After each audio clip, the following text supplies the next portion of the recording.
Oi, pessoal, tudo bem? Então, hoje eu vou apresentar uma videoaula sobre um experimento que a gente desenvolveu, né? E meu grupo de trabalho, experimentos que a gente denominou de motor de Stirling. Esse experimento a gente desenvolveu na disciplina de Instrumentação para o Ensino de Física 2, no curso de Física Licenciatura Noturno que a gente faz na Universidade Federal de Sergipe, né? Então, eu sou a Viviane, o meu grupo tem como integrantes a Cleidiane, a Érica, o Israel, a Natiele e o Rodolfo. Então, vamos lá, né? De início, eu já quero mostrar a vocês um vídeo para vocês já visualizarem como ficou o nosso experimento e ele já funcionando, né? Tá abrindo esse vídeo aqui. Então, aí é o nosso motor de Stirling em funcionamento. Então, eu vou explicar durante essa aula como é que eu construí ele e o princípio de funcionamento físico que está envolvido, né, no funcionamento dele, certo? Então, vamos lá. Aqui é o sumário da aula, certo? Eu vou falar da construção do experimento, quais materiais eu utilizei, a metodologia que nós utilizamos, o funcionamento do experimento em si, vou mostrar mais um vídeo mais para frente, né? Quais os fenômenos físicos envolvidos, as equações necessárias para a gente entender o ciclo de Stirling, né? Que está diretamente relacionado com o motor de Stirling, as nossas conclusões e as referências bibliográficas. Então, de início, eu quero explicar a vocês que a construção do experimento teve como objetivo a gente simular o funcionamento de uma máquina térmica de ciclos contínuos, que faz parte do assunto do segundo ano de ensino médio. E a gente teve como motivação o fato desse experimento poder ser utilizado como facilitador do aprendizado, já que, através dele, a gente consegue visualizar na prática os conceitos físicos teóricos, né, que a gente vê justamente no segundo ano, conceitos de termodinâmica. Então, para a gente construir, né, o tópico 1, construção de experimento, para a gente construir o nosso experimento, a gente viu alguns modelos na internet, principalmente no YouTube. Essas duas imagens aqui são imagens do modelo que a gente viu, o primeiro modelo original, né, que a gente usou como base, a gente viu nesse link aqui do YouTube. Esse modelo usa uma seringa de plástico lubrificada com graxa e uma proveta, certo?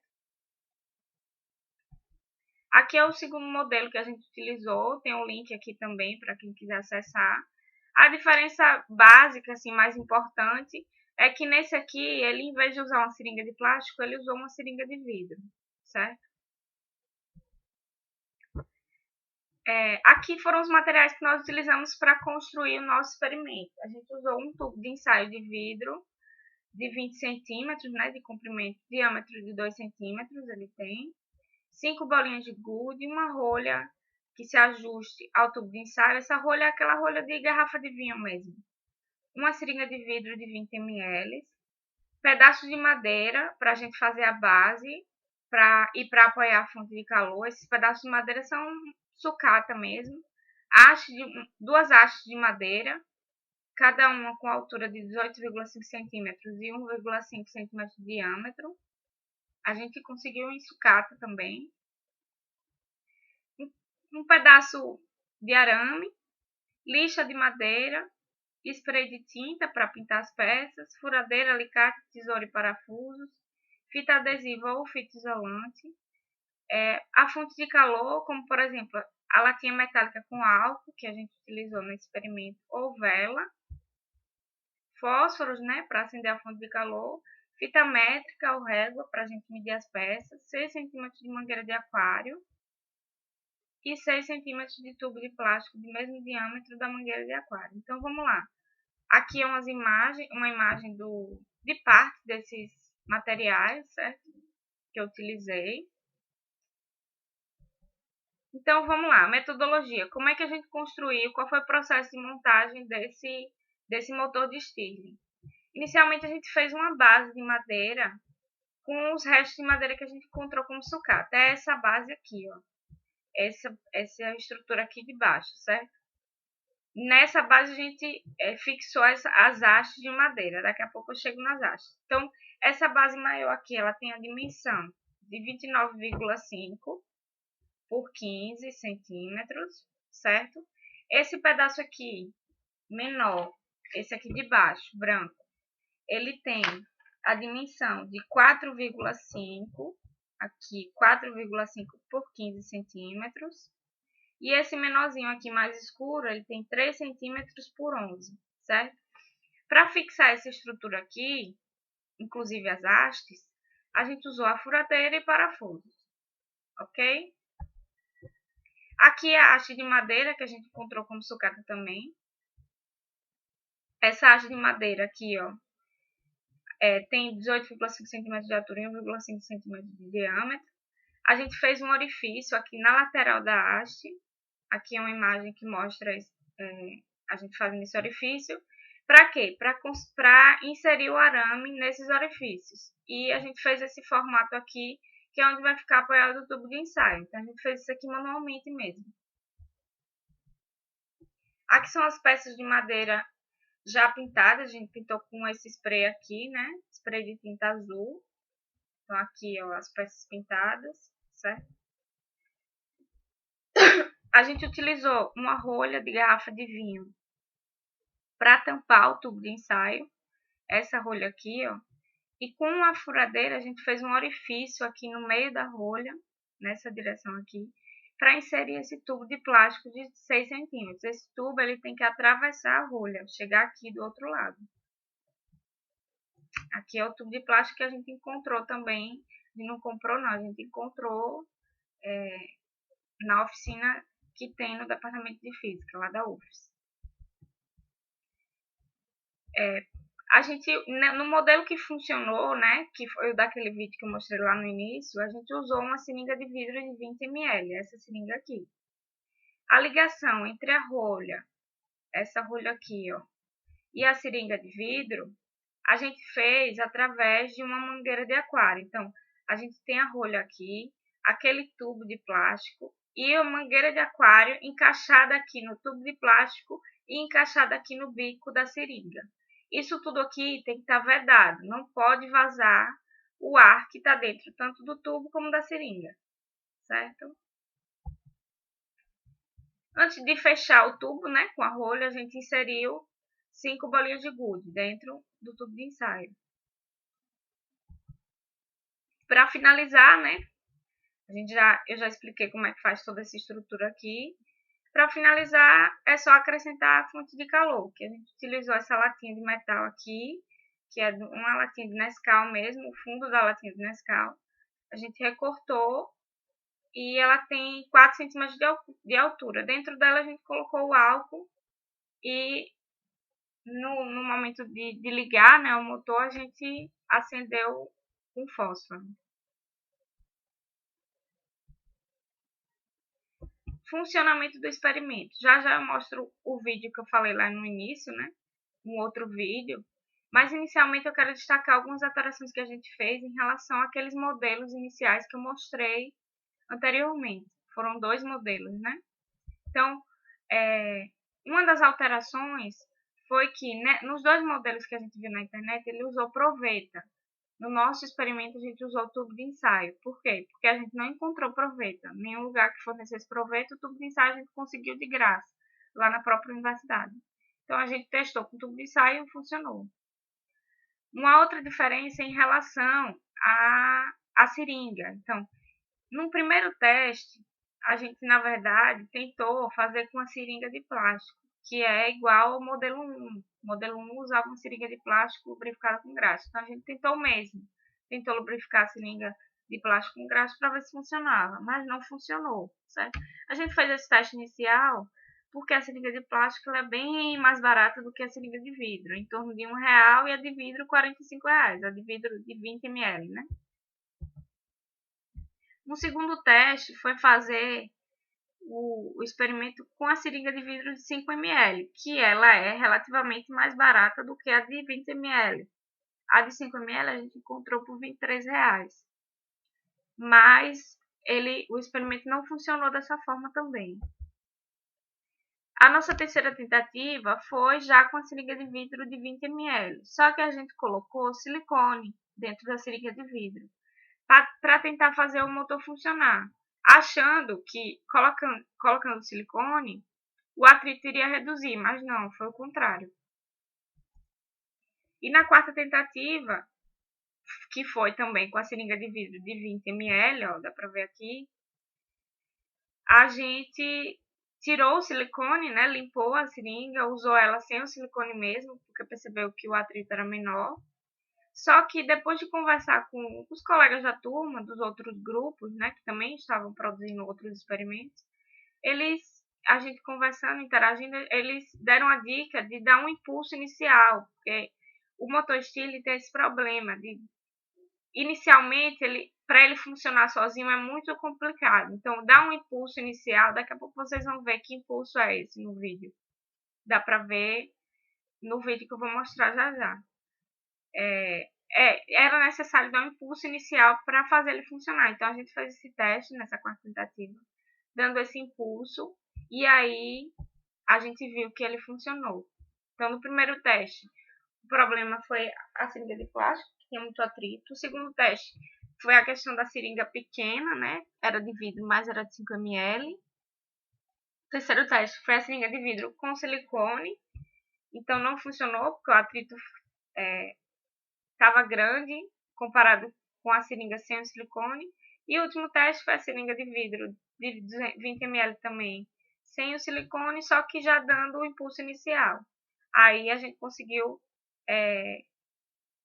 fazer funcionar o motor de Stirling. Vamos ver o vídeo que mostra esse impulso que eu estou querendo explicar. Então, aqui ele funcionando. Veja que ele está bem devagarzinho, e aí eu vou dar esse impulso que eu estou falando. O que que eu fiz? O que que a gente fez de início quando a gente liga a fonte de calor e ele fica parado, certo? Isso aqui está fixado, né? Eu esqueci de comentar na metodologia, mas essa estrutura aqui de baixo da seringa a gente fixa aqui na base de madeira com fita adesiva ou fita isolante, certo? Essa parte de cima é a que se movimenta, né, da seringa. Então, o que que a gente fez inicialmente para dar esse impulso para o motor funcionar? Essa parte aqui de cima, eu segurava empurrando ela para cima, enquanto essa região aqui estava sendo aquecida. Então, eu segurava uns 10 segundos, uns 20 segundos. Depois que o gás já aqueceu, né, por conta da fonte de calor, o que que eu faço? Eu dou um impulso, um empurrão nessa parte aqui para baixo, que é exatamente o que vai aparecer agora no vídeo, eu dando um empurrão para baixo. Quando eu dou esse empurrão, aí o motor começa a funcionar. É esse impulso que eu falei agora há pouco. Então, veja que no início do vídeo ele estava bem devagarzinho e agora ele está mais rápido. Certo? Então, vamos lá. Continuando, né? Em relação ao funcionamento do experimento, eu quero enfatizar algumas dificuldades que a gente teve, já que, enfim, se por acaso você tiver interesse em montar esse experimento, você já vai ficar sabendo quais dificuldades que você vai encarar. O primeiro problema foi encontrar um local que fornecesse os tubos de ensaio. Por sorte, a gente ligou para alguns locais e não encontramos local que vendesse a unidade, né? A gente só encontrou um local que vendia em grande quantidade, 200 tubos de ensaio, por exemplo. Então, a gente não era viável. Por sorte, a gente acabou conseguindo de graça mesmo lá na universidade, o tubo de ensaio de vidro. Outra dificuldade foi encontrar, que não foi muito difícil, né? Mas foi uma dificuldade, encontrar o tamanho adequado das bolinhas de gude que coubessem dentro do tubo de ensaio. Então, foi outra dificuldade. Mais uma, né, foi a questão do número de bolinhas de gude. A gente não sabia se tinha que colocar 3, se tinha que colocar 4, se tinha que colocar 5 bolinhas de gude. A gente tentou seguir os modelos que a gente viu na internet, mas não estava funcionando. Acho que no modelo na internet comentava para colocar 4 bolinhas de gude. A gente acabou colocando 5 e aí ele funcionou. Outra dificuldade foi encontrar um local que vendesse seringas de vidro. Então a gente consultou, a gente foi em algumas lojas de materiais médicos hospitalares, ligou para várias, né, mais de 10, e somente uma de todas que a gente consultou é que vendia seringa de vidro. Isso aqui em Aracaju, né, no estado de Sergipe. Então lá nesse local, por sorte, a gente encontrou tanto a de 5 ml como a de 20 ml. Outra questão é a posição da seringa e do tubo de ensaio. Foi um outro problema. A seringa e o tubo de ensaio eles têm que estar alinhados, certo? Na estrutura de madeira. Ele não pode ter uma distorção, porque senão vai influenciar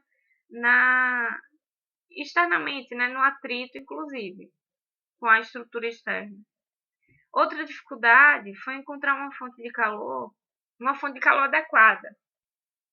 Porque a gente, de início, tentou usar vela, mas por conta da alta temperatura, a vela o tubo de ensaio acabou quebrando por conta da alta temperatura da vela.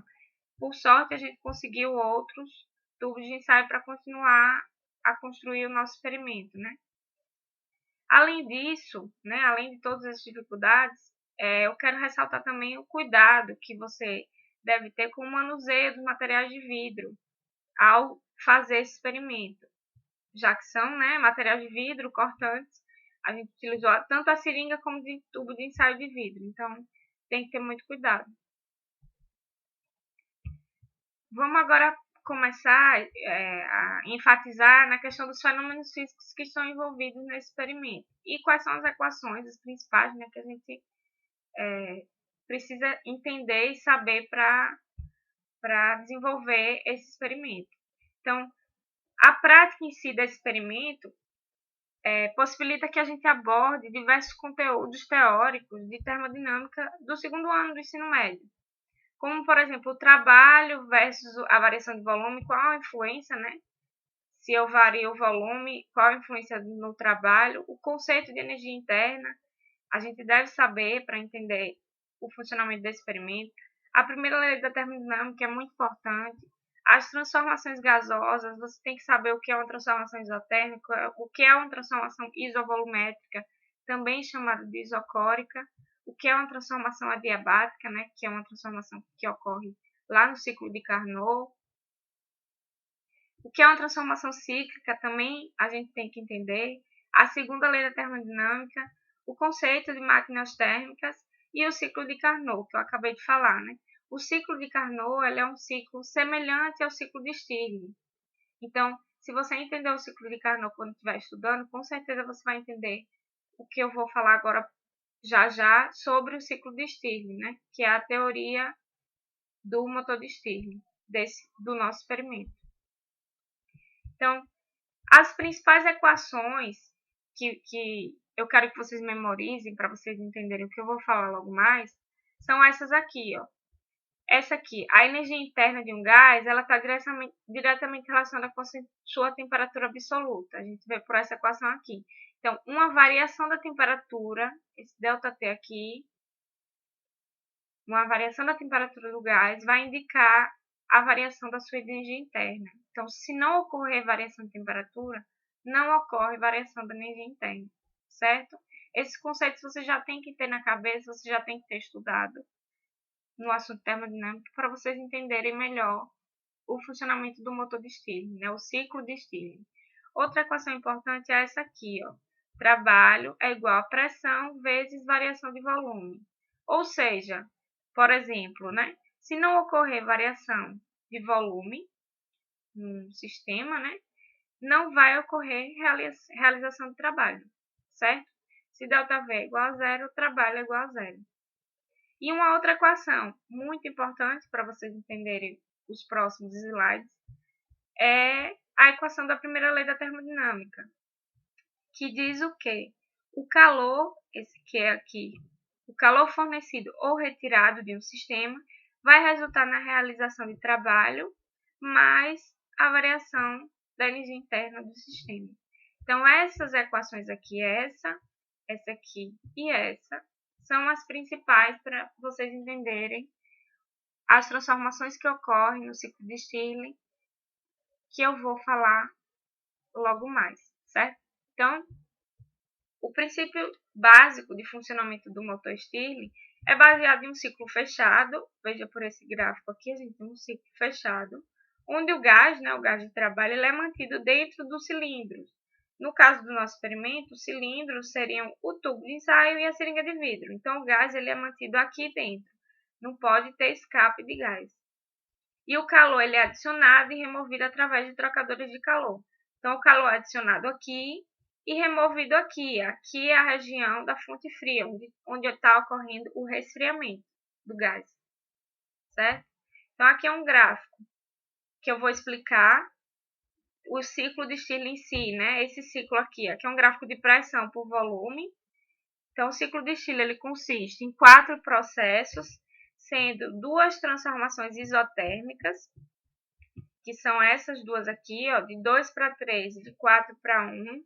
A gente tem 2 transformações isotérmicas, alternadas com 2 transformações isocóricas, também chamadas de isovolumétricas, para um gás ideal. Então, nessa figura aqui, a gente observa essas 4 fases. 1, 2, 2, 3, 3, 4, 4, 1. São as 4 fases que eu vou detalhar a seguir, que é exatamente o que ocorre no motor de Stirling do experimento que eu mostrei a vocês no vídeo.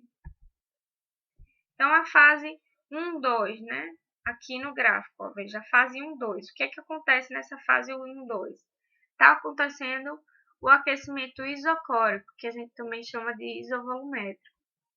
Então, inicialmente, veja aqui uma imagem do nosso experimento demonstrando o que acontece nessa fase 1, 2.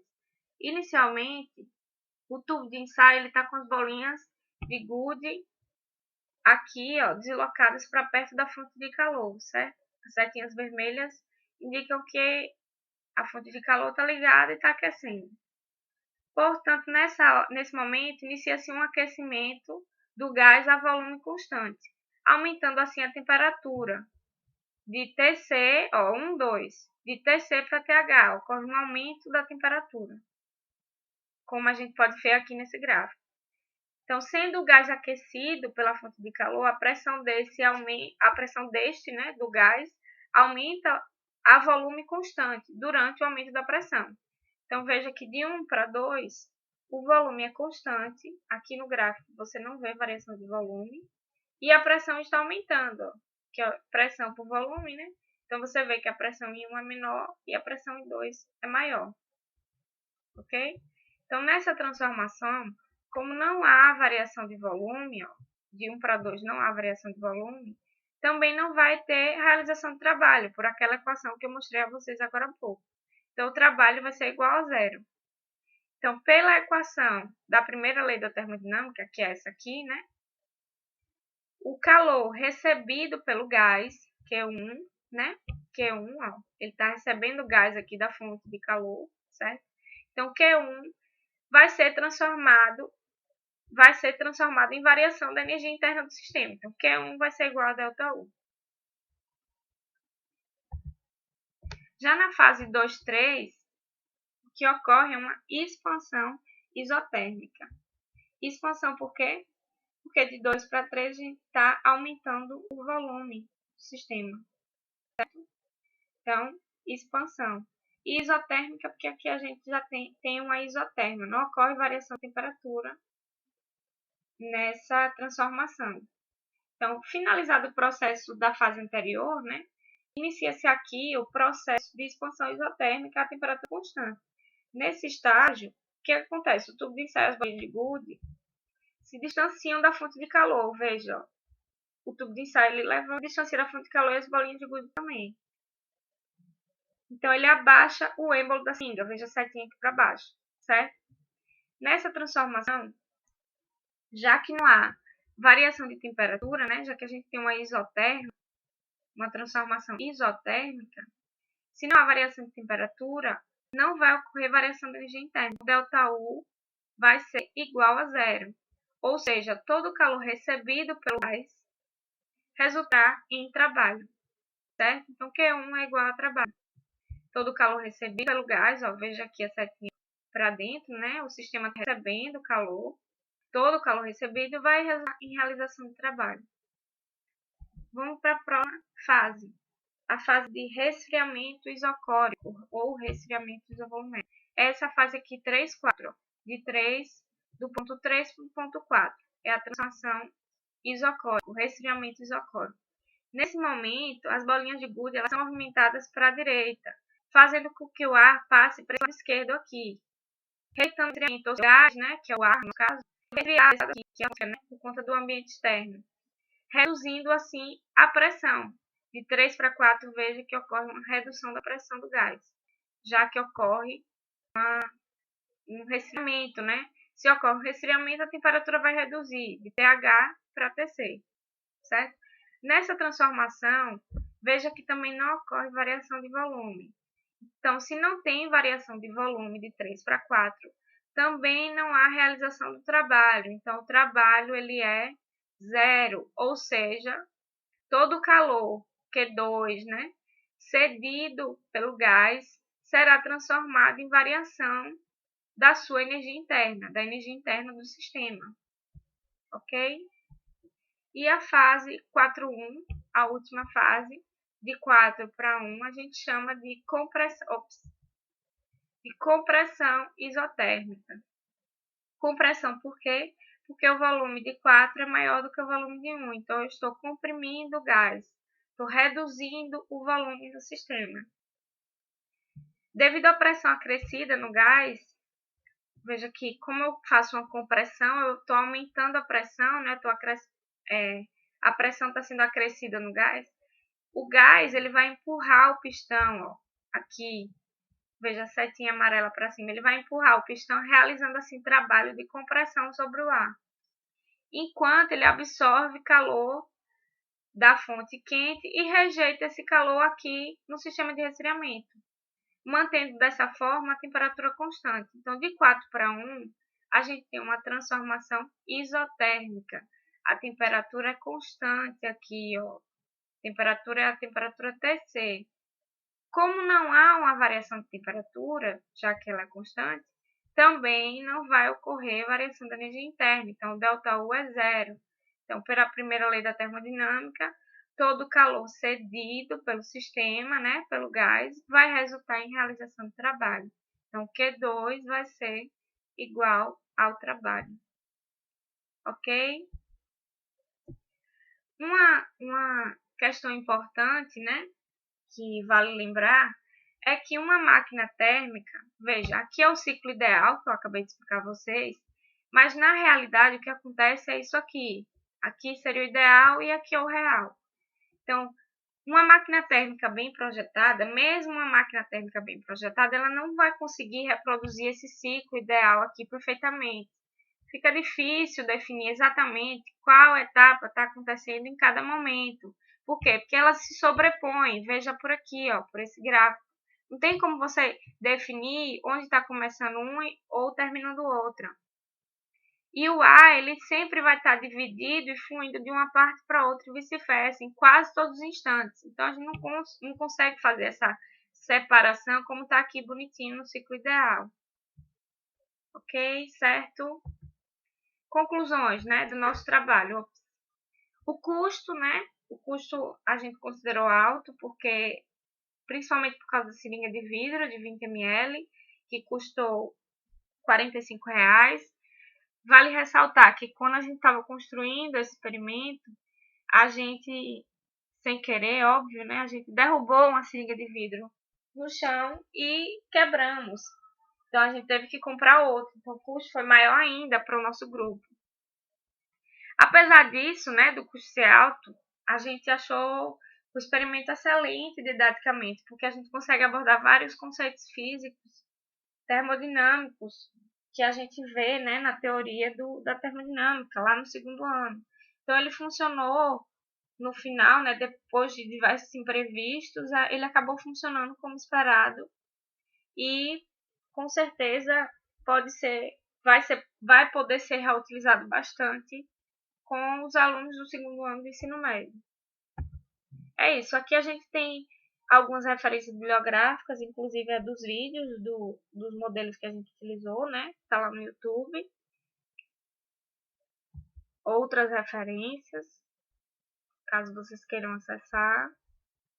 E é isso, obrigada pela atenção. Espero que vocês tenham gostado da aula e até mais.